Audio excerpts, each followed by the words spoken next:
Kalau Bapak melihatnya dengan perubahan itu ada new hope nggak sih? Terus kira-kira dosa-dosanya BUMN yang kemarin-kemarin mulai dari rugi, terus udah gitu korupsi, itu akan terhapus dengan sendirinya atau seperti apa itu nanti dosa-dosanya itu?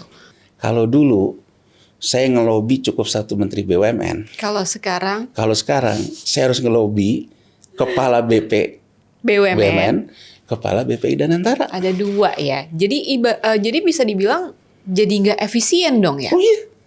Ya kalau menurut saya harusnya ya Kementerian BUMN itu bubar. Tapi nggak usah dibuat lagi yang namanya Badan Penyelenggara BUMN. Nah jadi kalau menurut saya kelihatannya masih terperangkap oleh persoalan bahwa yang lama takut kehilangan mainan tuh masih ada gitu loh. Nah, kalau misalnya terkait dosa-dosa yang ada di BUMN, apakah dengan BUMN udah berubah menjadi BUMN, terus udah gitu juga sekarang udah mulai ditangani sama BPI Danantara, dosa-dosa lama itu apakah dengan mudahnya akan terhapus dengan sendirinya atau siapa nih yang bertanggung jawab atas dosa-dosa yang sebelumnya? Nah, dari sisi persepsi, ini sih yang dapat terima keuntungan Dia orang juga. Dia juga konflik kepentingan. Saya hanya ingin menyampaikan kepada Presiden Prabowo, ide sebaik apapun, kalau masih ada konflik kepentingannya, yang namanya trust akan hilang.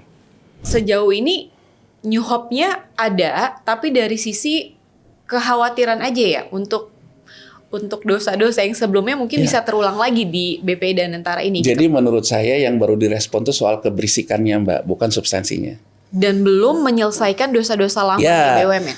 Konglomerat misalnya yang sekarang ditempuh dengan Patriot Bond segala macam. Kalau dasarnya adalah trust, saya percaya bahwa dengan saya berkontribusi lewat Patriot Bond, yang namanya ekonomi Indonesia akan pulih. Bukan karena dipaksa loh. Betul. Kan tujuan mulianya katanya seperti itu. Artinya trust ini harus dibentuk apa? Saya harus memberikan kesan BUMN saya sehatkan.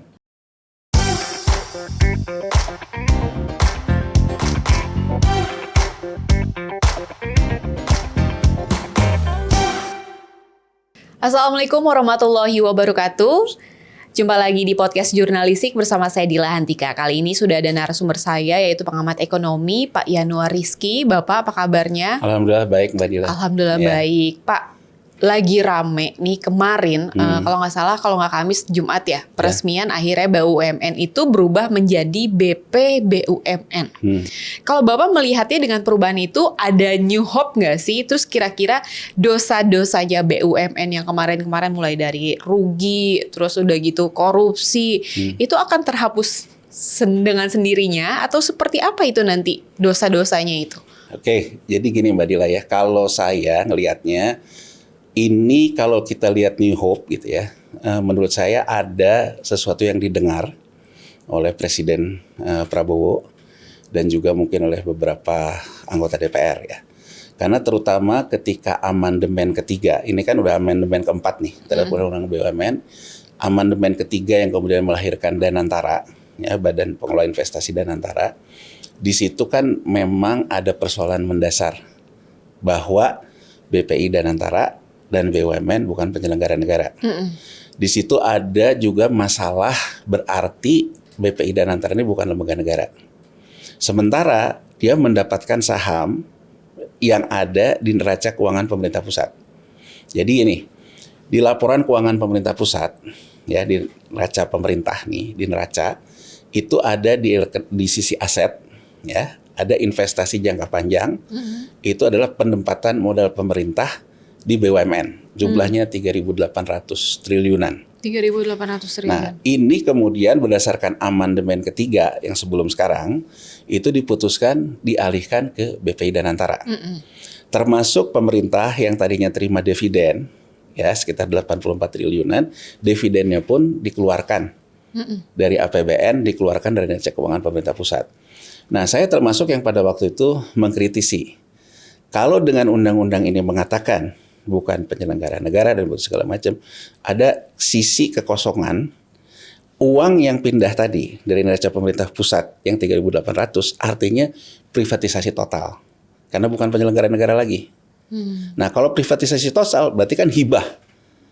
Kalau hibah berarti kan di neraca pemerintah di sudut modalnya kan dari aset, di sininya juga akan berkurang. Ancamannya apa? Ancamannya terhadap posisi rating surat utang pemerintah di neraca. Karena kan jadi nggak balance. Nah, saya melihat dalam perjalanan kayaknya ini cukup kalau dikaitkan dengan harapan, kelihatannya Presiden memahami ada ketergesa-gesaan, sehingga pada akhirnya ya ini dibuat dari amandemen keempat yang baru minggu lalu itu. Poin yang perlu kita berikan apresiasi pertama apa? Bahwa sekarang dikembalikan nih bahwa BUMN ya itu penyelenggara negara.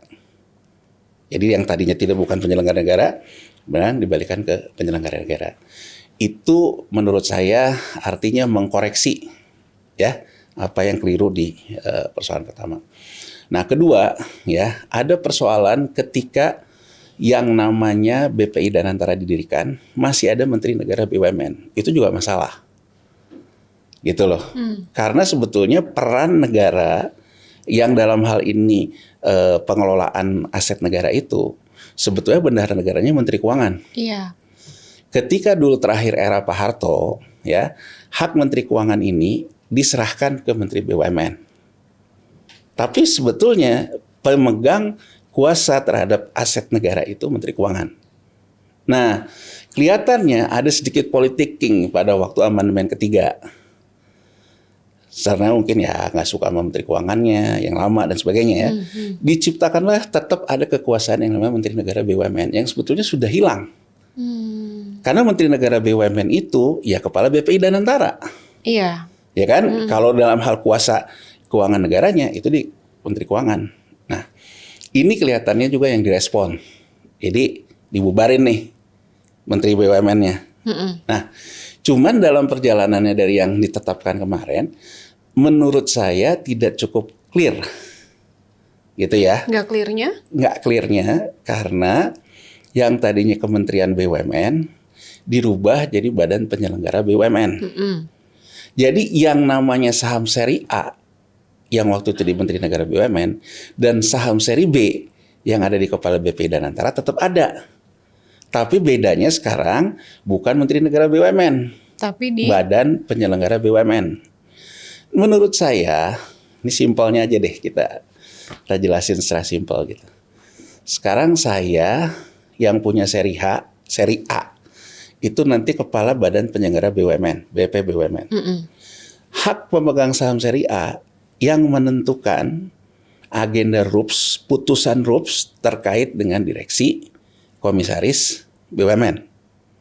Ya. Operasionalnya ada di BPI Danantara yang pegang seri B. Ya, termasuk aksi korporasi. Jadi aksi korporasi itu menerbitin Patriot Bond, Bank Himbara ngasih kredit itu operasional. Tapi terkait dengan direksi, komisaris dan sebagainya dan termasuk agenda strategis dan juga yang ada di pasal Undang-Undang BUMN yang baru amandemen keempat kemarin, fungsi fiskal pemerintah. Jadi fungsi fiskal pemerintah tuh BUMN yang masih menangani subsidi PSO. Ya, itu yang fungsi fiskal pemerintah. Nah, artinya dalam konteks seperti itu, bayangannya gini loh, Mbak. Misalnya saya di Pertamina. Saya mau jadi dirut Pertamina. Yang menetapkan saya bisa jadi dirut Pertamina, Kepala Badan Penyelenggara BUMN. BP BUMN. Ya. Artinya bahasa konkret realnya, saya ngelobi yang namanya Kepala Badan Penyelenggara BUMN. Ditetapkanlah saya jadi dirut Pertamina. Sehari-hari saya akan bekerja dengan Kepala BPI Danantara dan juga dengan CEO Danantara Asset Management, Doni Oskara. Kalau Kepala BPI-nya kan Rosan. Artinya kan CEO Super Holding BUMN-nya Doni Oskara. Sehari-hari saya bekerja sama dia. Termasuk saya mengajukan rencana operasional, aksi korporasi segala macam. Yang operasional ini kemudian mengatakan, wah saya nggak suka nih. Kan politicking saya sehari-hari di sini. Iya. Gampangnya gini loh Mbak Dila, bayangin gitu. Artinya kalau dulu saya ngelobi cukup satu menteri BUMN. Kalau sekarang saya harus ngelobi Kepala BP BUMN kepala BPI Danantara. Ada 2 ya. Jadi bisa dibilang jadi nggak efisien dong ya? Oh iya. Jadi menurut saya di sini saya ngambil contoh yang paling sederhana yang bisa dipahami aja. Itu bukan soal nggak ke strukturnya dulu, tapi yang bisa dipahami artinya begitu saya di BUMN, saya harus ngelobi 2 kepala. Iya. Nah kalau sekarang kita kaitkan bahwa di BUMN itu segala sesuatu tuh ada lobby politiknya, ada cost-nya, cost-nya jadi 2. Ya, jadi Jadi makin rumit. Nah, di balik saya mengatakan apresiasi bahwa pengembalian penyelenggara negara itu dikembalikan di amandemen keempat, tapi saya kemudian New Hope ini jadi redup lagi, Mbak Dila. Harusnya kemarin jangan tanggung. Langsung hilangkan. Langsung hilangkan BUMN. aja. Nah, yang namanya badan penyelenggara BUMN itu, kan gini loh, orang selalu bilang anggota DPR bedakan antara operasional dan pengaturan BUMN. Loh, keduanya itu RUPS kok. Hak pemegang saham kok. Kalau terkait dengan regulator BUMN-nya, misalnya Pertamina, regulatornya ya Kementerian ESDM, Pupuk, regulatornya Kementerian Pertanian, Kereta Api, regulatornya Kementerian Perhubungan. Nah, yang ada sekarang kita bagi seri A, seri B itu kan pemegang saham. Berarti ini bisa dibilang kalau misalnya BUMN itu sebagai badan pengaturan aja, bisa dibilang ini jadi mempersempit pemerintah nggak sih? Ya, jadi gampangnya gini loh, kebanyakan lini birokrasinya. Iya. Jadi kayak kita mau ngurus KTP gitu loh. Kalau kita ngurus KTP, Mejanya banyak. Mejanya banyak gitu lah. Kalau semakin banyak meja kan semakin nggak efisien. Betul. Jadi kalau menurut saya ya, yang jadi catatan saya dan moga juga ini kan belum ditandatangan presiden juga ya. Ya kalau menurut saya harusnya ya Kementerian BUMN itu bubar, tapi nggak usah dibuat lagi yang namanya Badan Penyelenggara BUMN. Apakah dengan tidak dibubarkannya BUMN tapi malah jadi BP BUMN itu sebenarnya ada tujuan tersendiri atau mungkin ada deal-dealan tertentu mungkin? Ini ada persoalan yang belum sempurna dalam melihat restrukturisasi itu sendiri. Misalnya Kementerian BUMN kan ada ASN-nya, ada pejabat-pejabatnya, Deputi-deputinya. deputi-deputinya. Seolah-olah kalau sekarang tidak ada ini orang mau kemana? Menurut saya, kalau kita clear ya bahwa sebetulnya kita itu sekarang punya badan otonom pengelola BUMN. Jadi aku ambil contoh gini Mbak Dila gampangnya ya. Di laporan keuangan pemerintah pusat itu ada penempatan modal pemerintah di Bank Indonesia. Itu badan negara. Ada penempatan modal pemerintah di LPS. Ada BPJS, ada di neracanya. Tapi bahwa Bank Indonesia punya laporan keuangan sendiri, mengelola keuangannya sendiri, iya, karena dia badan otonom. LPS juga mengelola sendiri, badan otonom. Nah harusnya menurut saya kita clear bahwa yang namanya BUMN sama kayak kita mau ngebentuk BI gitu loh Mbak Dila. Dibuat badan otonom aja, badan otonom pengelola BUMN yang namanya BPI Danantara kan? Iya. Ya kan? Nah dia mengelola sendiri segala macam. Nah begitu dia ke dalam badan otonom, aku ambil contoh gini deh. Dulu OJK, ya. OJK itu ada orang yang tadinya ASN di Kementerian Keuangan, di Bapak Pam LK. Ada yang dulunya orang Bank Indonesia. Iya. Yang ASN Departemen Keuangan langsung keluar dari ASN-nya, jadi pegawai OJK, karena badan otonom kan? Iya. Ya, kemudian yang di Bank Indonesia ditawarkan mau tetap di BI atau mau pindah ke OJK. Begitu pindah ke OJK keluar dari pegawai BI, semua jadi pegawai OJK. Kenapa kita tidak sesimpel itu? Mungkin nggak sih Pak dengan adanya BP BUMN ini justru malah menimbulkan adanya birokrasi baru di sana. Oh iya, banyak layer. Jadi bayangin aja, urusan aksi korporasi saya mesti ngomong sama Super Holding. Super Holding ini sendiri ada bosnya lagi, kepala BPI Danantara. Nanti begitu saya ngambil aksi korporasi, ketua badan penyelenggara Danantaranya veto gitu misalnya. Karena punya hak veto seri A. Menurut saya kan nggak simpel gitu. Jadi kemudian presiden sebagai kepala pemerintahan, dia punya 2 pejabat setingkat menteri. Ada kepala BPI Danantara, ada ketua badan penyelenggara Danantara. Ini kan sama aja kayak gini loh. Kalau kita misalnya mau ngomong gitu ya, Presiden misalnya saya minta gini deh, kata Kepala Badan Penyelenggara Danantaranya, begini Pak, yang ininya ngomong gini. Kan kalau ngomong sama satu orang kan lebih simpel. Jadi maksud saya gini loh Mbak Dila, ada dua hal sebetulnya terkait dengan BUMN ini. Ada terkait dengan tata kelola kebijakan publik, public policy. Ada kedua itu tata kelola terkait korporasinya. Aku ambil contoh deh, ya. Ketika kita bicara tata kelola publiknya, itu yang orang bilang sekarang Badan Penyelenggara BUMN, public policy. Tapi ketika kita ngomong tata kelola perusahaannya, itu yang orang ngomong sekarang Kepala BPI Danantara. Ya, tapi yang namanya BUMN ini kebijakan publik ditempuh lewat korporasi, sama kan? Buat apa dipisahkan? Jadi kalau menurut saya ya harusnya yang namanya Badan Penyelenggara BUMN ya itu adalah Badan Pengelola Investasi Danantara. Jadi nggak ada nih badan penyelenggara ini, ya kan? Dileburlah menjadi BPI Danantara. BPI Danantara dia ngurusin tentang public policy, tentang segala keinginan negara tentang BUMN, termasuk mengelola dividen segala macam polisinya. Pemegang saham ujung. Nah, dalam menjalankan public policy ini, dia mempunyai kemenangan dalam RUPS perusahaan. Ada 2 perusahaan yang dibentuk, super holding operasional, BUMN operasional, Danantara Asset Management. Super holding yang terkait dengan investasi, Danantara Investment Management, itu kan di bawah dia. Iya. Nah, jadi kalau menurut saya, kalau kita juga mau lebih mensimpelkan, Mbak Dila ya, dalam badan otonom ini apa? Kepala BPI Danantara setingkat menteri, ya. Kemudian kita membuat badan otonom kayak BI, kan BI kan ada gubernur, ada deputi gubernur, OJK ada komisioner, deputi komisioner, LPS ada ketua komisioner, deputi komisioner. BPI Danantara juga sama. Ada kepala BPI Danantara, ya. Ada juga kemudian deputi ataupun anggota komisioner deh. Anggota komisioner yang merangkap sebagai CEO Danantara Asset Management. Ya. Kemudian ada anggota komisioner yang merangkap sebagai Danantara Investment Management. Yang mewakili fungsi pemerintah, Menteri Keuangan misalnya.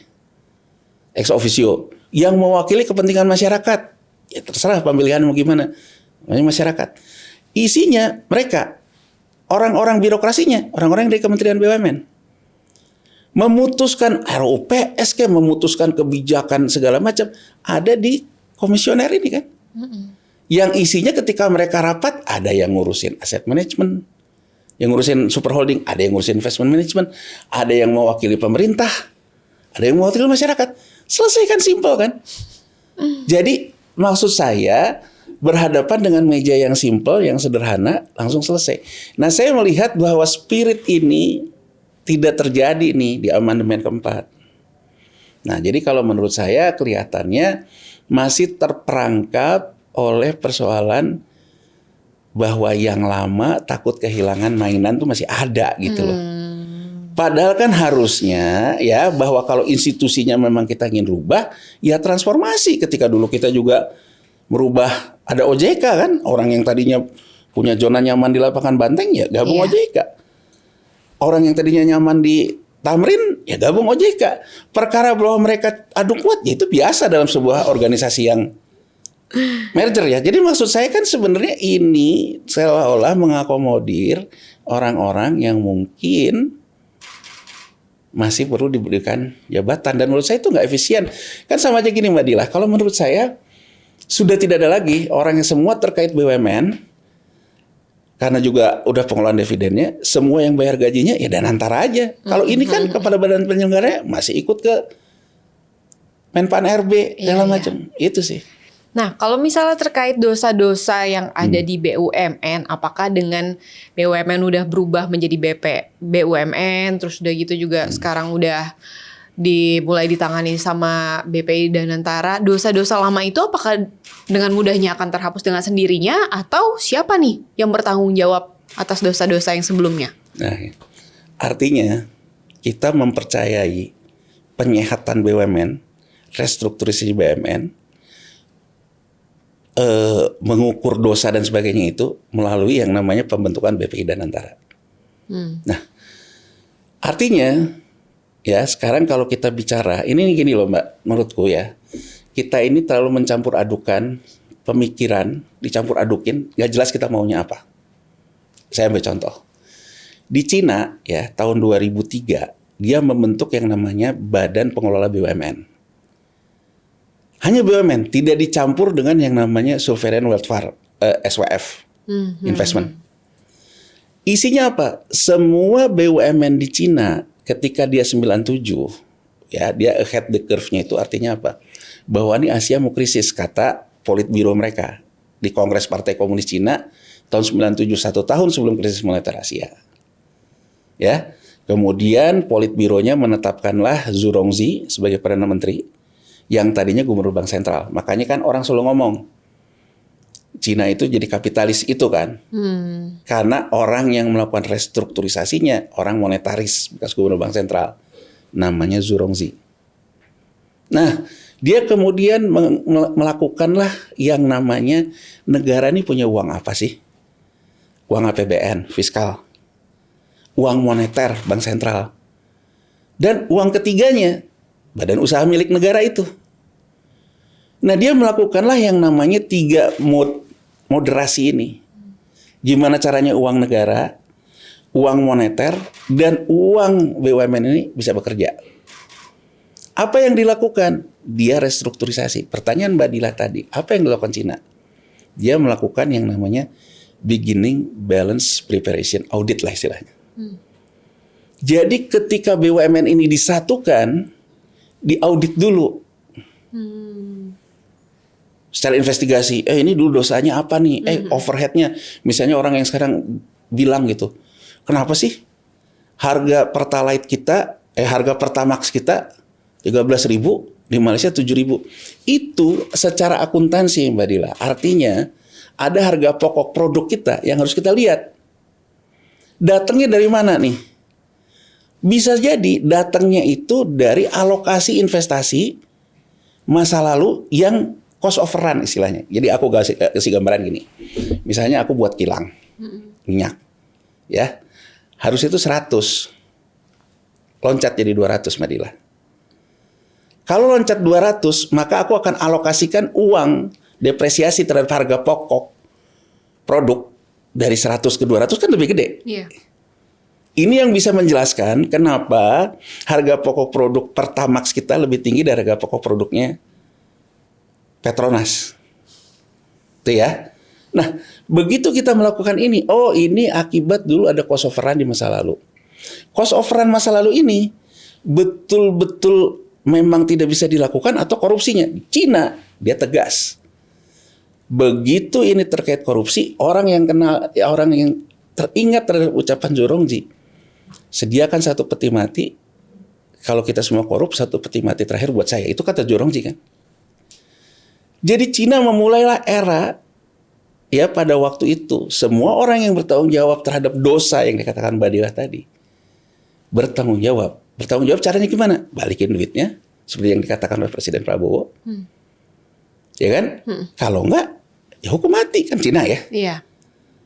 Nah, ketika yang namanya buku itu, buku masa lalu ini saya sehatkan, saya biayakan, ya kan berarti kan ada mengakibatkan buku saya bersihin nih. Kalau ada biaya akan ngurangin rugi laba berjalan saya.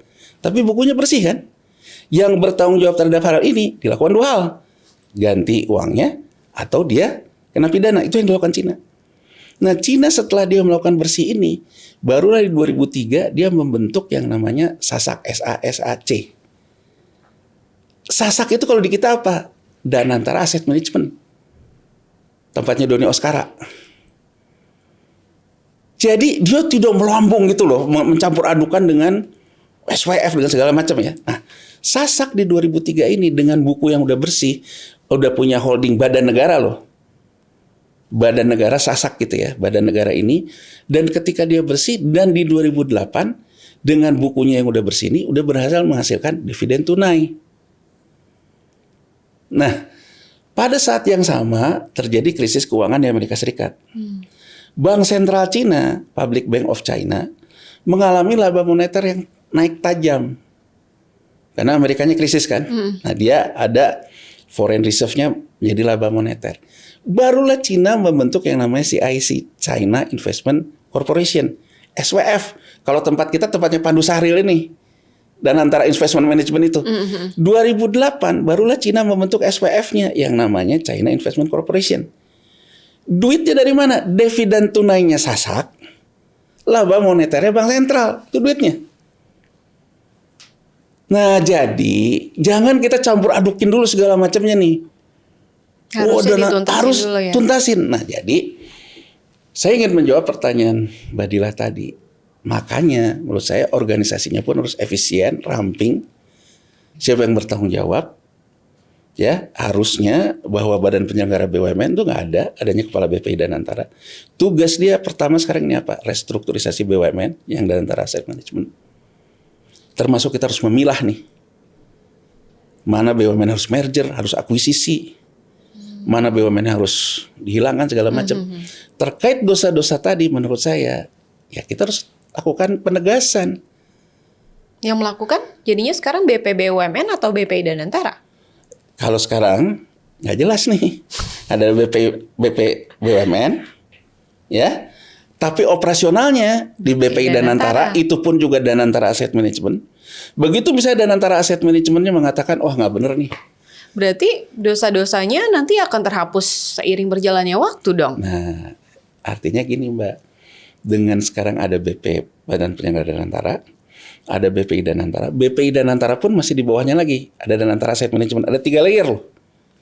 Gimana BPI Danantara ada 3 layer? Kan 1 Badan Penyelenggara BUMN. Ya. 2 Badan Pengelola Investasi Danantara. Di bawahnya itu ada Danantara Asset Management. Danantara Asset Management. Sehari-hari saya sebagai orang BUMN akan berinteraksi dengan CEO Danantara Asset Management yang namanya Doni Oskara. Yang sebelumnya itu di Wakil BUMN. Nah, misalnya ketika saya berhubungan dengan Danantara Asset Management, saya temukanlah ada fraud, ada apa segala macam, bukunya mau dibersihin. Saya nih namanya politicking, ngadu deh ke bosnya, Rosan BPI Danantara. Ya, nggak cukup Rosan, ngadulah ke Badan Penyelenggara BUMN. Pening nggak? Pening kalau menurut saya, nggak simpel kan? Iya nggak? Ujung-ujungnya apa? Ya saling sandera kan? Ada nggak konteks penyehatan restrukturisasinya? Enggak. Tapi kalau kita simpelkan misalnya bahwa nggak ada Badan Penyelenggara BUMN, bahwa yang di atas itu kepala BPI Danantara, ya, saya kan berinteraksi dengan pemegang saham yang satu aja. Nggak usah kemana-mana. Nggak usah kemana-mana. Jadi begitu misalnya pemegang sahamnya mengatakan, bukunya dibersihin deh, diimper deh. Saya bukan akan ngomong, yang tanggung jawab Pak si ini, yang lama ini. Jadi maksud saya target itu harus jelas nih.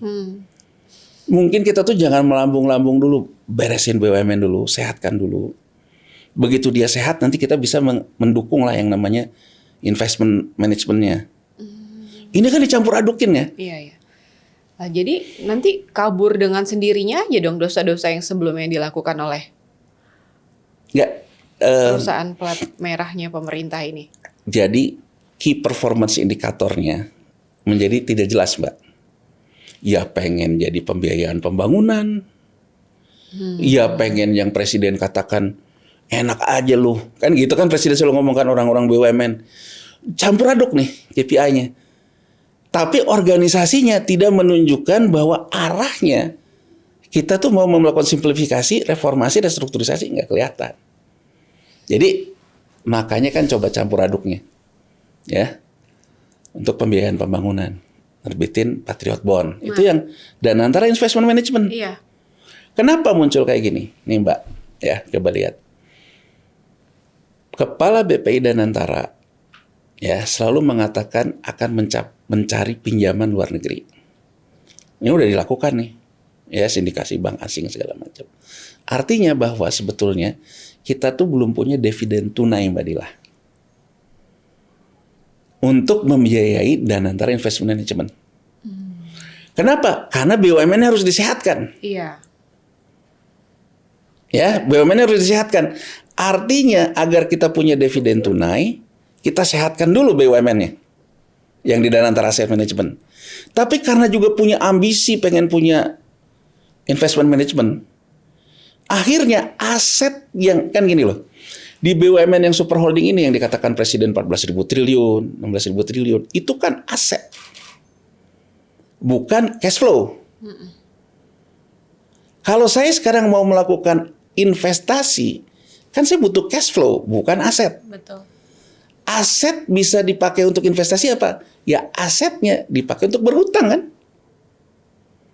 Ya nggak? Jadi artinya cara berpikirnya dengan asetnya yang gede ini dipakai berhutang dapat hutang dipakai buat investment. Kan gitu ya? Menurut saya ini kita campur aduk cara berpikirnya. Kan harusnya menurut saya kita sehatkan dulu yang ini. Ya kan? Perkara bahwa kita juga mau mengambil hutang, jadi hutangnya diambil sama holding, tapi bukan berarti bahwa kita gerasak-gerusuk nggak jelas. Nah, dalam pemikiran yang sama seperti itu, Mbak, gitu ya. Nah, sekarang kan ada persoalan, ya. Likuiditas, ya termasuk sekarang Menteri Keuangan yang baru ya selalu mengatakan likuiditas uang itu nggak ada. Uang di bank itu nggak bergerak. Aku ambil contoh deh, kembali ke pertanyaan Mbak Dila awal. Bank BUMN, Bank Himbara, ya. Ketika ada penerapan standar akuntansi PSAK 70, 71, 72 di tahun 2020. Itu karena kita punya kewajiban meratifikasi standar akuntansi internasional. Apa bedanya Mbak Dila? Dulu, kalau misalnya ada kredit macet, itu baru dicadangkan, Mbak. Tidak dibiayakan. Tapi waktu krisis 2008 di Wall Street, banyak investor mengatakan, ini perbankan ini salah laporan keuangannya. Karena seolah-olah nggak ada apa-apa, karena dicadangkan, padahal sebetulnya asetnya itu udah kopong lah, kurang lebih gitu. Ditempuhlah kesepakatan di internasional, bahwa kalau kredit udah mulai macet, langsung dibiayakan. Mbak Dila, sekarang kalau kita mau bongkar nih, ya laporan keuangan Bank BUMN, dan kita bandingkan dengan peer-nya, ya bank biru lah yang bank swasta yang satunya kan peer-nya itu ya. Ya. Coba lihat impairment tahun 2020. Bank BUMN banyak impairment pembiayaan akibat dampak penerapan PSAK tahun 2020. Artinya apa? Banyak kredit macet. Ya. Kalau kita telaah lagi Bank Himbara ini, Bank BUMN ini di era Presiden Joko Widodo mendapatkan banyak penugasan. Penugasan apa? Ngegendong BUMN karya. Karena BUMN karyanya mendapatkan penugasan dari pemerintah untuk infrastruktur. Ya. Nah, begitu infrastrukturnya ya kacau balau kan, ya korupsi lah, ya nggak jalan lah segala macam. BUMN karyanya macet, maka uang yang modal kerja yang diberikan oleh Bank Himbara macet kan Mbak Dila? Dibiayakan kan? Ya kan? Dibiayakan kemudian akan berkurang. Nah, muncul nih Menteri Keuangan yang baru nih. Ini akibat kebijakan moneternya dicekek, uang dicekek di perbankan. Nah, kalau kita lihat lagi ya topangan, ini kita lihat nih strukturnya ya. Yang namanya laba ditahan belum dialokasikan di Bank BUMN, di BRI, BNI itu gede. Jadi kalau sekarang kita lihat nih laporan keuangan konsolidasi BUMN, tempatnya Pak Doni Oskara yang super holding, maka kita akan ketemu tuh konsolidasi laba ditahan belum dialokasikan. Itu paling gede dari perbankan nih, BRI, BNI, Bank Mandiri, ya. Tapi uangnya udah nggak ada, Mbak. Kenapa? Tadi ke-impair. Karena kredit macet di laporan keuangan. Ya, jadi saya pelan-pelan nih kondisinya tuh kayak gitu. Nah, di sisi lain, Bank BUMN ini juga dia harus menyerap yang namanya surat berharga negara, SBN pemerintah. Karena pemerintahnya juga butuh hutang. Ya, SBN-nya bunganya 6,5%. Ya, sektor real musuhnya siapa? SBN itu. Nah, sekarang kita mau melakukan game changer nih dari Menteri Keuangan. Oke, saya kasih deh uangnya. Tapi kan bahwa Bank Himbara ini punya penugasan, ya. Nah, dalam posisi kayak gini, ya, apa yang ingin saya sampaikan? Bahwa sebetulnya kita ini dalam hal penugasan-penugasan selalu menimbulkan beban. Belum selesai kita menyelesaikan masalah beban infrastruktur BUMN karya di era Joko Widodo, sekarang kita mau ditambahin lagi penugasan-penugasan baru. Nah, terus, wah, kalau kayak gitu pesimisme dong. Kita tuh butuh pembiayaan pembangunan, pembiayaan segala macam. Iya. Nah, muncullah ide kan, Patriot Bond. Ya, kenapa ide Patriot Bond ini muncul, Mbak Dila? Sebetulnya, aku ingin sederhana aja menyederhanakan masalah ya. Yang terjadi itu likuiditas yang dikatakan oleh Pak Purbaya Menteri Keuangan bahwa likuiditas itu mengering. Menurut dia karena dicekek oleh BI, menurut saya enggak. Karena likuiditas globalnya mengering. Karena kebijakan Bank Sentral Negara Maju memang arahnya geopolitik mau turnaround, mengering. Karena kondisi globalnya mengering, uang ekses likuiditas global itu tidak cukup masuk ke dalam transmisi di pasar keuangan dan di perbankan, maka kecenderungan uang itu tidak bergerak. Iya. Nah, apa yang ingin dilakukan sebuah terobosan yang ingin dilakukan oleh Menteri Keuangan? Ya kalau memang asingnya kering, kitanya yang guyur. Tapi kan uang kita kan nggak sebanyak itu. Itulah kenapa dipindahkan yang dari BI dari segala macam. Nah, kalau kayak gitu, berarti kan kita membutuhkan uang yang bisa kita pengaruhi untuk masuk ke sistem. Muncullah ide bahwa ternyata orang Indonesia punya rekening US dollar di luar negeri. Muncullah orang-orang serakanomics dari presiden segala macam. Inilah artinya kita bisa mempengaruhi kebijakan. Uang domestik yang selama ini nggak ada dalam sistem keuangan nasional, kita bawa masuk. Muncullah ide Patriot Bond. Ya kan? Jadi ide Patriot Bond ini apa? Orang-orang yang menikmati, ini narasinya presiden nih. Orang-orang yang selama ini menikmati hasil alam, segala macam, ya. Kemudian uangnya di luar negeri. Nah, dia menagih dong. Masukin uangnya dari luar ke dalam. Dengan Patriot Bond tadi. Idenya bener nggak? Idenya menurut saya, ya. Kenapa? Karena kita memang membutuhkan likuiditas baru. Tapi menurut saya caranya nggak karu-karuan. Jadi gini loh maksud saya. Kita kan harusnya clear nih. Orang itu kemarin dapat batu bara, dapat sawit, tapi ternyata devisa hasil ekspornya disimpan di luar negeri. Entah itu penghindaran pajak, pakai tax amnesty segala macam. Kalau menurut saya, tanganin secara hukum. Kita buka, ini dulu ada masalah nih secara hukum nih. Sekarang uangnya masukin deh ke sini. Tapi kalau misalnya kita lihat Patriot Bonds yang kemarin itu kan rata-rata dimiliki oleh konglomerat ya. Terus dari BPI dan Danantaranya itu bilang sebenarnya itu belum secara resmi nama-namanya tersebut. Tapi nggak lama kemudian muncul juga kalau ternyata nanti uang dari konglomerat ini yang untuk Patriot Bonds ini katanya nantinya akan dialihfungsikan menjadi konservatif sampah kalau nggak salah. Nah itu Anda melihatnya gimana? Maksudnya kayak sebenarnya apa sih keuntungan dan juga kerugian dari si konglomerat memiliki Patriot Bonds ini? Ya, ini ya. Pertama, ya. Patriot Bond, ya. Kalau ujungnya adalah seperti kita melakukan rekonsiliasi nasional, ya, melakukan amnesti dan abolisi lah, dilakukan oleh negara. Berarti kan dia harus ada salahnya dulu. Entah itu terkait pajak, entah itu terkait dulu BLBI kurang bayar, entah segala macam. Ada case-nya dulu.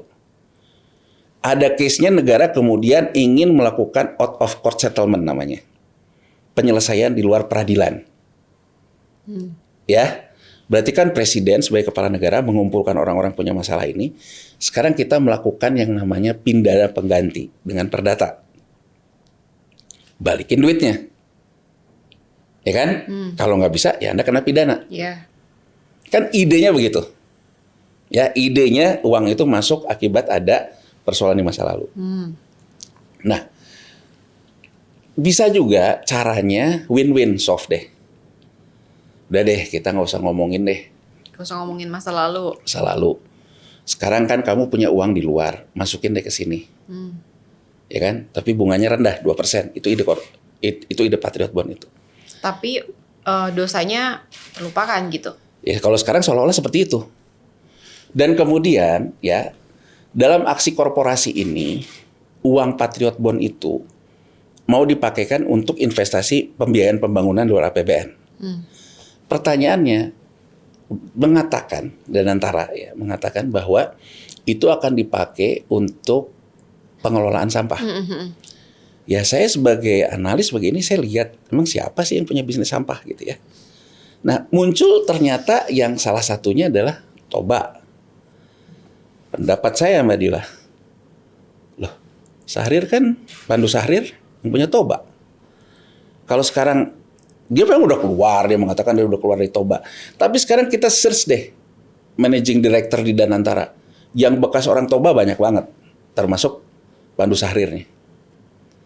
Belum kalau kita ngomong Toba, ya LBP lagi.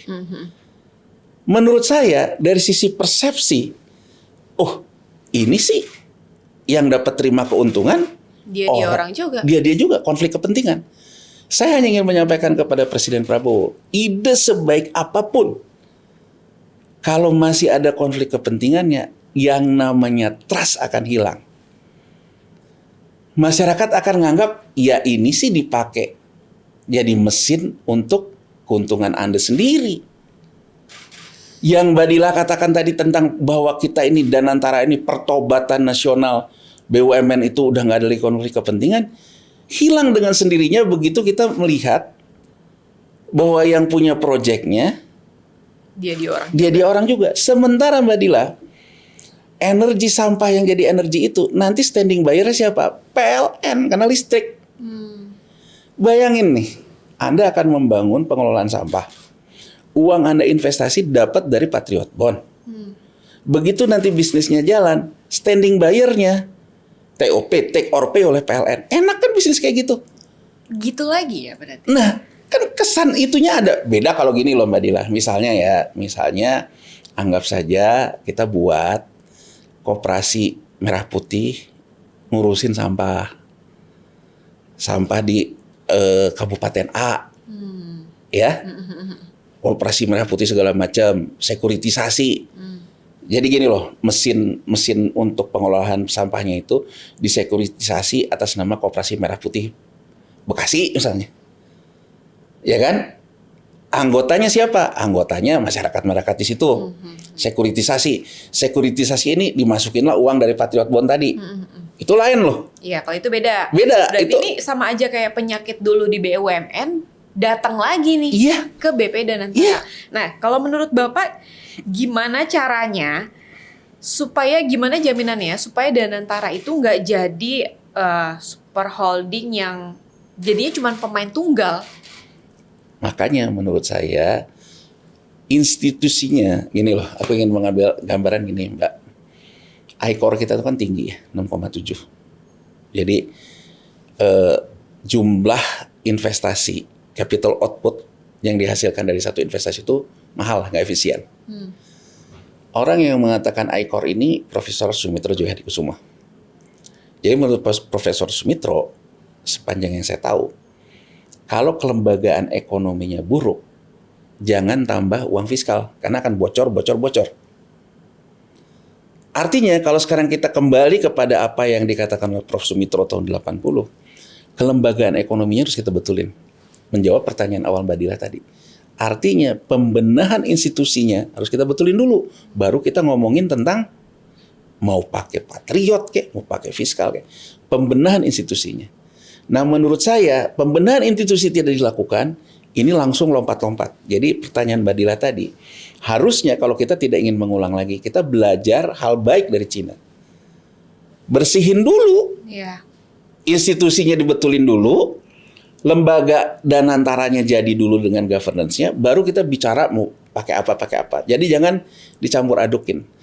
Dan yang paling penting Mbak Dila, menurut saya Presiden Prabowo harus membangkitkan kepercayaan Dengan cara apa? Nggak ada konflik kepentingan. Itu dulu PR-nya ya. Itu dulu. Harusnya orang-orang yang ada di Danantara itu orang-orang yang memang dipercaya bukan hanya oleh presiden, tapi oleh masyarakat, bahwa mereka itu adalah orang-orang yang bekerja untuk negara, teknokrat, nggak punya konflik kepentingan. Tapi kalau belum apa-apa, yang satu dulu punya, ya di Jiwasraya aja kena gitu ya, dalam artiannya perusahaan sekuritasnya gitu loh. Terus yang satu dulunya coba pernah kerja sama konglomerat yang lain, yang satu punya ini. Menurut saya ini kan harusnya Presiden Prabowo tuh punya sikap yang tegas, bahwa yang ngelola itu tidak punya konflik kepentingan. Nah kalau sekarang berat. Nah Mbak Dila gitu ya, dalam posisi kayak gini, oh kalau kayak gitu muncul dong isu dong, oh berarti konglomerat ini diperes untuk membiayai mesin yang sekarang berkuasa. Nah itu dia. Berarti bisa dibilang apakah model super holding ini, si Danantara ini akan menjadi efektif dan tidak ada lagi penyakit-penyakit seperti yang di BUMN? Dan apakah dengan adanya Danantara ini tidak ada lagi tuh yang namanya korupsi seperti yang di BUMN sebelumnya, atau justru sebaliknya pandangan dari Pak Yanuar? Karena kalau saya flashback lagi dulu kita pernah ngomongin soal efisiensi. Bapak ini kayak menaruh kepercayaan besar terhadap BP Danantara. Tapi kalau kesini Anda melihat BP Danantara itu seperti apa? Enggak. Jadi kalau saya mendukung institusional ya. Jadi institusinya diperbaiki, penguatan negaranya dilakukan. Kalau itu dilakukan, maka menurut saya Danantara ada solusi. Kalau sekarang? Sekarang, gini loh. Saya lihat lantai kotor. Saya kasih sapu. Sapunya juga sapu kotor. Tambah berantakan. Jadi menurut saya sapu bersih. Untuk menyapu yang kotor kan kita butuh sapu bersih, Mbak. Menurut saya sinyal untuk mengatakan bahwa BPI Danantara adalah sapu yang bersih hilang poinnya. Ukuran saya apa? Ukurannya konflik kepentingan. Orang-orang punya konflik kepentingan. Ukuran lain lagi apa? Aksi korporasi. Aksi korporasi misalnya menyebutkan Patriot Bond.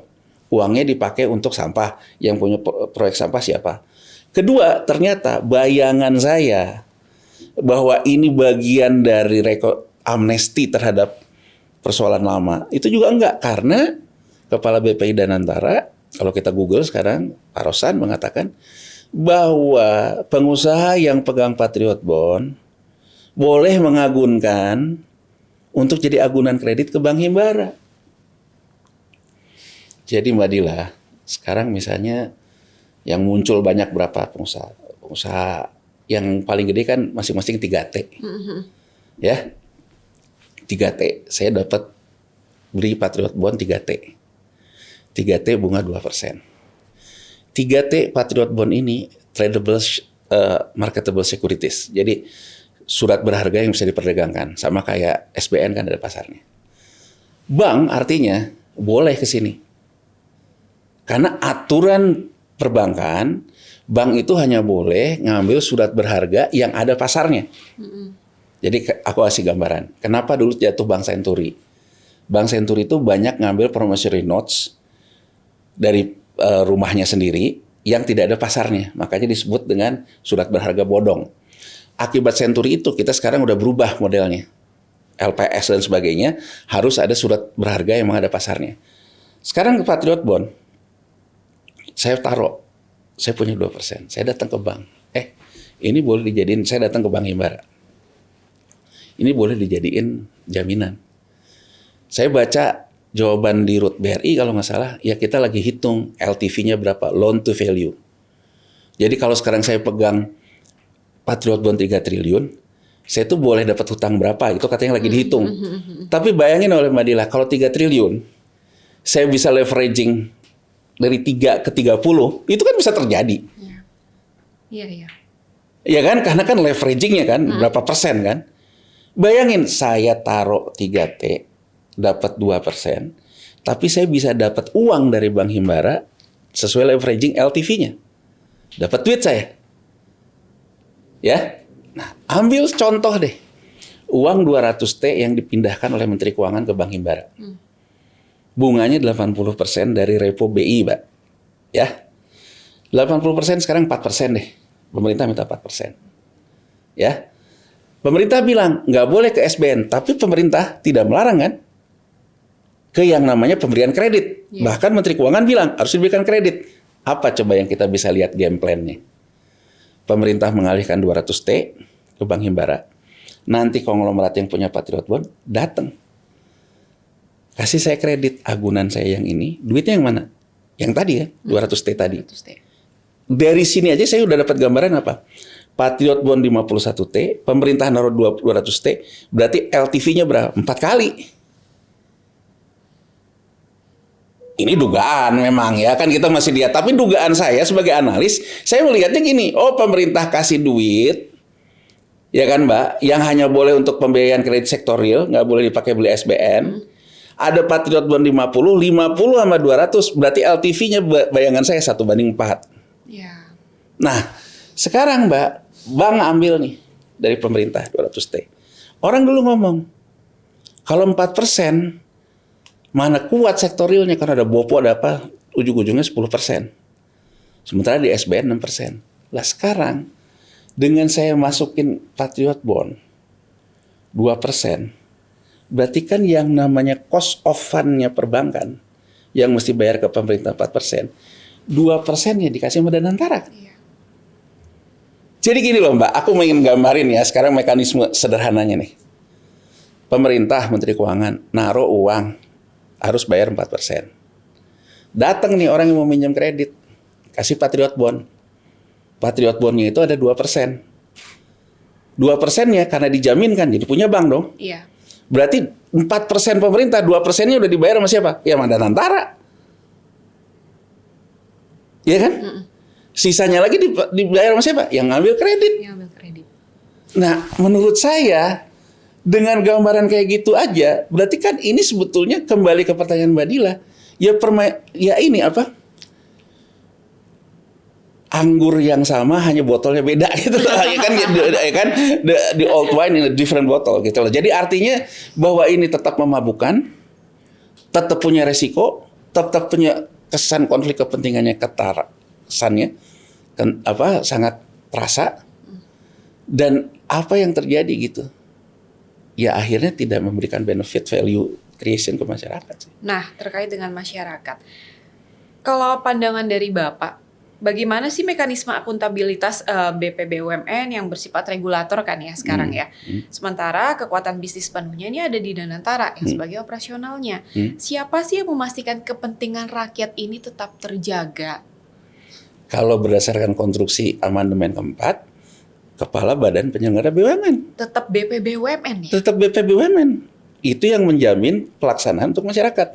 Tapi kan yang melaksanakan aksi korporasi adalah BPI Danantara. Menurut saya ingin menyampaikan lewat podcast inilah.com ini, Pak Presiden, mari kita simplifikasi masalahnya. Ya kan? Efisienkanlah. Jadi kalau menurut saya, bentuklah badan otonom BPI Danantara.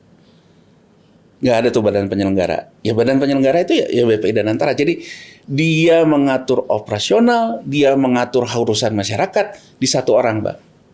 Anda bisa bayangin nggak? Sekarang penguasa saham seri A, badan penyelenggara BUMN, mikirin rakyat dengan hak vetonya. Sehari-hari yang berkuasa dalam aksi korporasi, Kepala BPI Danantara. Kepala BPI Danantara melakukan aksi korporasi. Itu Patriot Bond, boleh dipakai jaminan ya di Bank Himbara. Jalan kan? Aksi korporasi. Yang kepala BP Badan Penyelenggara BUMN-nya ini, tar dulu, kreditnya emang kredit apa? Conflicting nggak? Ya kan? Nah, jadi ujung-ujungnya menurut saya, teori klasik aja deh.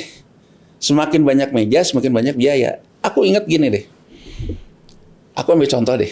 Saya pernah tanya ya, ada satu orang Indonesia, dia menjual batu baranya, kan di Kalimantan banyak sekali ya. Ya bukan Pak Haji yang sarang nih, tapi kan banyak juga orang Kalimantan yang memang punya warisan lapak batu bara. Dia jual kan, ada jual ke beberapa ini segala. Terus dia bercerita gitu, dia kemudian invest di Myanmar dan Vietnam. Saya tanya, invest apa Pak? Sawah. Terus saya tanya, loh, ngapain invest sawah di sana? Oh, di sana serba pasti. Saya beli sawah, saya ini biayanya semua itu serba pasti. 1 meja. Kalau di sini, saya harus mikirin ormas. Saya harus mikirin ini, mejanya kebanyakan. Dan satu ilustrasi yang menarik ini, saya pernah ketemu dengan orang, dia bilang gini, Pak, tax kita berapa? Anggaplah yang paling tinggi, dia bilang. 35%. Tapi ada biaya saya harus ngasih ke ormas. Biaya kemasyarakatan. Ujung-ujungnya, taxnya itu sebetulnya 80%-an. Wow. Masuk akal dong. 30 tax negara, kemudian biaya macam-macam itu. Makanya kan dia cenderung penghindaran pajak kan? Iya. Nah, dengan sekarang dia pindah ke sana, pajak sekali aja bayar ke pemerintah. Kalaupun harus ada uang di bawah meja, cukup 1 meja. Percis analogi orang dulu ketika ngomong era Soeharto, Orde Baru. 1 meja aja di Soeharto. Begitu reformasi, mejanya jadi banyak. Ya camat, ya apa segala macam. Nah, dengan analogi cerita seperti itu, saya ingin bertanya, ada penyelenggara BUMN, BUMN, ada BPI dan Antara, di bawahnya ada super holding, di sana juga mungkin ada deputi-deputi. Meja tambah banyak. Kenapa kita nggak simpel aja? Jadi kalau menurut saya, ya kalau ini saja sudah membuktikan bahwa harapannya jadi ilusi gitu. Kalau urusan birokrasinya saja tidak disederhanakan. Jadi kalau saya tuh mengidamkan tuh gini Mbak Dila ya. Saya tuh pengen ngelihat itu gini. Sekarang lapangan pekerjaan ya, yang paling banyak itu di sektor pertanian. Terutama kalau kita lihat data BPS semakin banyak bergeser karena sektor formalnya PHK bergeser ke sektor informal. Sektor informal yang paling banyak menyerap itu adalah sektor pertanian. Dalam arti apa? Bekerja kepada keluarga. Jadi anggap aja Mbak Dila, orang di PHK, di Sritex, pulang ke kampung. Dia di PHK nih dari sektor formal. Yeah. BPS kemudian mencatat, pulang ke kampung, bantuin orang tuanya di sawah. Bekerja pada keluarga. Nah, sektor pertanian kita menyerap banyak tenaga kerja pada lahannya sempit, gurem, sehingga akhirnya petani juga tidak sejahtera. Nah, saya tuh mengidamkan tuh gini loh Mbak Dila. Kenapa sih kita nggak berpikir misalnya bahwa industri jasa pertaniannya kita geser? Bahwa yang namanya di desa itu ada bisnis. Misalnya bisnis untuk penyihatan tanah segala macam. Nah, bisnis-bisnis ini dilakukanlah sekuritisasi. Ambil contoh deh yang paling gampang deh Mbak Dila. Misalnya ya, jual beras itu ada batasannya karena terkait inflasi. Tapi ada nggak yang sky is the limit? Saya bisa ngambil margin sebesar-besarnya karena persepsinya orang kenikmatan. Kopi, durian, Iya. Ya, ini yang dilakukan oleh Malaysia kan, dengan membranding Musangking lah, betul, ya kan dan sebagainya. Kan kalau saya tuh gampangnya gini loh, Danantara satu perusahaan di bawahnya itu, katakan aja dia menginkubator satu kebun durian, mulai dari pembibitannya dan segala macam, disekuritisasi. Sekuritisasinya ini jadi efek beragun aset misalnya. Inilah cikal bakal yang kita sebut Patriot Bond. Saya Mbak Dila mungkin bisa ikut beli gitu. Betul. Kalau ini kan Patriot Bond kan hanya kalangan. Jadi artinya katanya kan private soalnya Patriot Bond ini. Ya mau katakanlah uang konglomerat biar cepet ya. Uang konglomerat iya, tapi untuk penciptaan lapangan kerja di bawah. Nah menurut saya kan ini artinya bahwa presiden membutuhkan seorang teknokrat yang untuk rakyat yang bisa menggabungkan antara operasional dan juga teknokrasi. Kalau sekarang kan dibuat bingung gitu. Teknokrasinya BP dan Tentara. Iya. Ini. Nah, jadi kalau menurut saya tuh ya saya tetap berharap ada amandemen kelima, nggak berapa jauh lah gitu. Ya, amandemen berarti kelima. Kalau sejauh ini New Hope-nya ada, tapi dari sisi kekhawatiran aja ya untuk dosa-dosa yang sebelumnya mungkin bisa terulang lagi di BPI dan Tentara ini. Jadi menurut saya yang baru direspon itu soal keberisikannya Mbak, bukan substansinya. Dan belum menyelesaikan dosa-dosa lama di BUMN. Jadi setelah amandemen ketiga yang melahirkan BPI dan Tentara, timbul keberisikan. Terutama banyak orang menganggap, oh bukan penyelenggara negara. Betul. Keberisikannya ini yang direspon, Mbak. Tapi substansinya belum direspon. Nah, kalau misalnya harapannya dari Bapak terkait dengan sekarang yang BPI dan Danantara yang menjadi super holding itu apa? Supaya penyakitnya tuh nggak terulang lagi tuh yang di zamannya BUMN. Soalnya kan katanya tujuannya kan untuk menghindari korupsi, untuk menghindari yang nakal-nakal itu. Makanya jadilah BUMN-nya dihilangkan walaupun tetap ada BUMN dan larinya ke BPI Danantara. Apakah BPI Danantara ini akan menjawab keresahan rakyat dan tetap menjaga rakyat atau justru sebaliknya? Kalau saya tipikal orang yang percaya terhadap struktural ya. Jadi artinya pembenahan struktural lebih baik daripada pembenahan yang sifatnya persepsi. Oke, berarti PR terbesar adalah pembenaran struktural terlebih dahulu. Ya. Hindari yang namanya konflik kepentingan yang tadi Bapak bilang ya. Pertama, sinyalnya adalah kan gini Mbak, dalam investasi ya, ada yang disebut no trust, no deal. Mbak Dila sama saya baru ketemu. Mbak Dila percaya saya bisa menjadi wali amanah investasi Mbak Dila karena trust. Trust dibentuk oleh apa? Karena Mbak Dila ngelihat, oh orangnya punya integritas, nggak ada konflik kepentingan, dia profesional. Nah artinya pemerintah sekarang harus memberikan kesan kepada masyarakat bahwa yang namanya orang-orang di BPI Danantara orang yang ditrust oleh masyarakat. Itu dulu pertama, sebelum kita bicara tentang pembenahan. Jadi orang yang ditrust itu apa? Oh ini orangnya ternyata memang nggak ada konflik kepentingan. Kalau diajak ngomongin tentang misalnya pembenahan BUMN, dia ngomong pembenahan. Nah target-targetnya juga terukur. Jadi kalau menurut saya yang paling penting adalah pertama, bangunlah trust agar ada deal. Betul. Gitu loh Mbak. Nah, konglomerat misalnya yang sekarang ditempuh dengan Patriot Bond segala macam. Kalau dasarnya adalah trust, oh saya percaya bahwa dengan saya berkontribusi lewat Patriot Bond, yang namanya ekonomi Indonesia akan pulih. Bukan karena dipaksa loh. Betul. Kan tujuan mulianya katanya seperti itu. Artinya trust ini harus dibentuk apa? Saya harus memberikan kesan. BUMN saya sehatkan. Nah jadi Mbak, menurut saya apa yang harus dilakukan? Pertama satu, orangnya memang bisa menimbulkan trust. Kedua teknokrasi. Ketiga operasional. Operasional menurut saya harusnya dalam waktu 1 tahun ini. Karena Danantara sekarang udah jadi badan otonom, nanti punya laporan keuangan. Danantara udah bisa meyakini bukunya Pertamina, bukunya yang benar tuh yang mana. Aku mau ambil contoh. Soal kebijakan Tantiam, yang orang banyak puji Rosan. Ya, dengan Tantiam tidak ada lagi. Kemudian dikatakan bahwa direksi pun nggak bisa, yang akrual nggak bisa, hanya cash basis. Artinya, Rosan sebagai kepala BPI Danantara setuju dong bahwa laporan keuangan BUMN itu nggak benar. Secara tidak langsung. Secara tidak langsung. Itu. Tapi menurut saya daripada isunya cuma habis di soal populis soal Tantiam, kenapa nggak sekarang Rosan memberikan jaminan bahwa nanti saya punya loh buku BUMN yang benar. Artinya apa? Yang aku bilang tadi, beginning balance preparation. Laporan keuangan pertama Badan Pengelola Investasi Danantara itu memang buku yang bersih. Nah, di buku itu bisa aja saya katakan ini beban masa lalu. Berapa impairment-nya? Impairment-nya ini selesaikan secara hukum atau segala macam. Begitu ini selesai, kan penyihatan terjadi. Tuh ya. Kedua, teknokrasi, karena kita memang membutuhkan pembiayaan pembangunan. Nah, pembiayaan pembangunan ini caranya. Sekarang aku ngambil contoh deh, ya Mbak ya. Apa yang terjadi saat ini? Saya coba hitung, ya.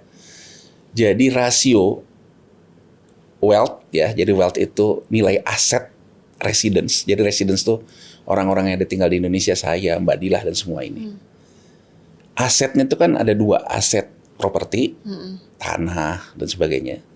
Aset keuangan, saham, obligasi, reksadana dan sebagainya. Nah, ini kalau saya lihat dari 2019 itu terjadi penurunan loh. Rasio nilai aset dibandingkan dengan net national income. Jadi net national income itu GDP dikurangin subsidi. Jadi benar-benar pendapatan lah, gampangnya gitu loh. Pendapatan nasional dibandingkan nilai aset. Ini turun rasionya. Artinya pendapatannya turun, nilai asetnya turun, kan gitu turun nih. Iya. Nah, ini menurut saya menimbulkan apa yang terjadi sejak 2019, apalagi terus COVID. Di kelas menengahnya mulai makan tabungan. Iya. Di kelas atasnya dia melihat ketidakpastian, uncertainty. Dia geser ke emas untuk melakukan hedging terhadap penurunan nilai asetnya. Nah, apa yang akan terjadi nih? Yang akan terjadi, begitu kelas menengahnya udah nggak bisa makan tabungan, tabungannya habis, dia akan coba cash in aset properti, bubble lah di properti, itulah kejadian kita Krismon. Sementara kelas atasnya, dia menghedging dengan terus nyimpan di emas nih. Nah, saya ingin mengatakan, game changer kita perlukan di sini. Yang namanya Danantara, BI, dan pemerintah. Game changernya kita perlukan di sini. Artinya, kita harus menggeser orang yang sekarang masih punya likuiditas berlebih, yang menyimpan ke emas, untuk mau investasi kan. Iya. Mencegah yang namanya bubble di sektor propertinya. Nah, hal yang kayak gini menurut saya, kita harus melakukan apa? Pendekatannya. Persuasif. Persuasif itu artinya apa? Ya patriot bond dengan artian win-win. Iya. Ya, atau pendekatan yang tidak konvensional. Misalnya terkait dengan pajak, ini segini ya, balikin atau hukuman badan, itu kan bisa kayak gitu. Bisa juga terkait misalnya BLBI, masukin. Nah, kalau ada skema kayak gitu, skemanya itu diselesaikan secara negara, Mbak. Jangan diem-diem. Kalau diem-diem itu kan nanti timbul kesan gini loh, aparat penegak hukumnya meres, Iya. partai politiknya meres. Nah, kalau misalnya sudah ada gambaran besar seperti itu, presiden kan bisa saja melakukan pertemuan dengan banyak pihak, termasuk APH, final binding ya, mengikat, mengatakan ini, Anda mau selesaikan secara apa? Iya. Nah, kalau itu yang terjadi menurut saya game changer betul. Tapi itu baru kita ngomongin dari sisi uangnya. Itu dipakai buat apa? Harusnya menurut saya yang tadi ya investasi duren kayak. Ya kan investasi kopi kayak. Jadi benar-benar akhirnya tuh uang itu meng-create pekerjaan baru di masyarakat dari uang yang kita lakukan. Kalau itu yang dilakukan ya dengan kepemimpinan yang solid, dengan trust segala macam, kita bisa game changer. Kalau enggak, repot. Gak ada harapan berarti ya. Ya semoga dengan perubahan ini dari BUMN jadi BP BUMN, walaupun sebenarnya kalau kata Bapak ini merupakan sesuatu yang tidak efisien karena malah jadi nambah banyak meja, birokrasinya makin rumit. Ya tapi tetaplah kita dari sisi rakyat mengharapkan yang terbaik supaya tidak ada lagi yang namanya kasus-kasus korupsi. Dan semoga ya apa yang dilakukan sama BP Danantara ini memang untuk menjaga kesejahteraan rakyat, bukan malah jadi mengutamakan orang-orang yang itu aja. Jatuhnya tadi yang selalu Bapak mention, konflik kepentingan, itu lagi. Ya semoga ya Pak ya bisa didengar dan bisa ada perubahan. Dan terima kasih Bapak atas waktunya. Pokoknya kita berharap yang terbaik untuk Indonesia, untuk ekonomi Indonesia. Dan kawan inilah itu tadi obrolan kita bersama Pak Yanuar Rizky selaku pengamat ekonomi, dan sampai jumpa di podcast jurnalistik selanjutnya. Saya Dila Hantika pamit undur diri. Wassalamualaikum warahmatullahi wabarakatuh.